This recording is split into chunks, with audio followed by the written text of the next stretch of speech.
You may find you want to do a bulk communication to your patients that have an upcoming appointment within the next 3 months, 6 months, whatever you feel is best suited. In this scenario, we're going to be communicating with patients within the next 3 months to let them know about the health advice that we're giving around COVID-19. So to communicate with our patients, we're going to be using a section of Exact which is called Contact Lists. We are going to start off by going to Administration and then Contact Lists about midway down the list. And you can see an example I've made earlier, but I'm going to create a new example here. So I'm going to hit down into the bottom right hand corner and hit the Create List button. Within here, I'm going to go into our Select Patients, click within this box. This will then allow us to find a query template that is going to be suitable to communicate with our patients. So you can see I've made one previously today when I was putting the documentation together for this COVID-19 future appointment. To make this query template, we're going to hit the +1 if we were doing it from scratch, and we're going to give this a fantastic name. So maybe I'll give this COVID-19 future appointment notification. That's not how you spell that, notification. Now, you can give this any name you want, it doesn't matter too much, but what is important is the conditions that we include inside of this query template. Now, to start including our conditions, we're going to use this button that's a downwards leftwards arrow in the bottom right hand corner, and this is going to ask us to search for various bits on the patient file. Now, we're specifically looking for patients with a future appointment, so I'm going to choose any appointment, hit OK.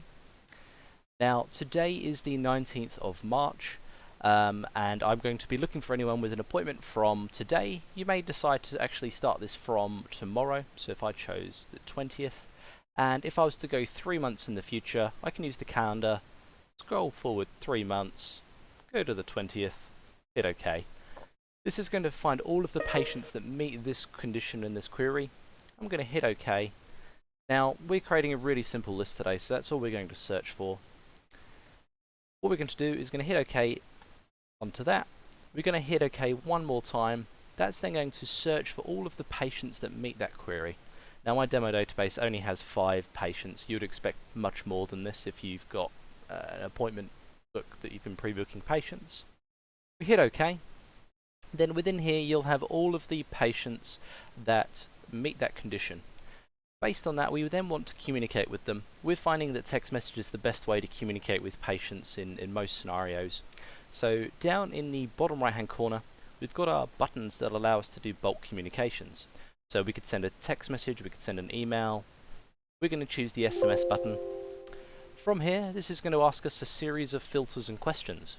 So majority of the practices that are watching this guide, you're going to be able to just choose all of the default options, so just OK without choosing anything.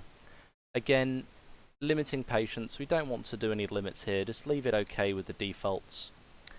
Something you may want to do is to stagger your text messages. And if you wanted, you could choose to send out your text messages only between, say, something like 10 AM and 4 PM each day, Monday to Friday. Alternatively, you can choose to send them all straight away. The benefit of staggering them is it will just give you a little bit of breathing room between calls if you do get any inquiries, depending on how many messages that you're planning on sending. Once you're ready, from here, you don't need to have a provider or a category set, but something that is important is having your SMS template set. So we're going to go and create a new template. Again, you can see the scenario that I had made earlier today. If I was creating a new template, I would hit the +1. From here, I would give this a code, a description. These are only going to be internal facing, so you can call these whatever you like. You'd then put together your message about the health notification that you would like to do. So if I cancel that and hit edit, you can see the example that I've put together, and we'll copy and paste this into our blog and guide. But ultimately, letting patients know what you're doing about COVID-19, about what they should do if they're feeling unwell, and that they should call you to reschedule if necessary. Once we're happy with that, we hit OK, hit OK again.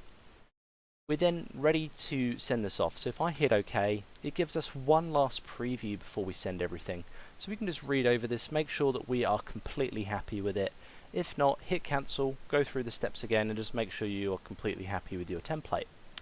Providing that we're good to go, I hit OK. That will then communicate with all of the patients in that list that have a mobile phone number. Should be good to go from there. Thank you very much.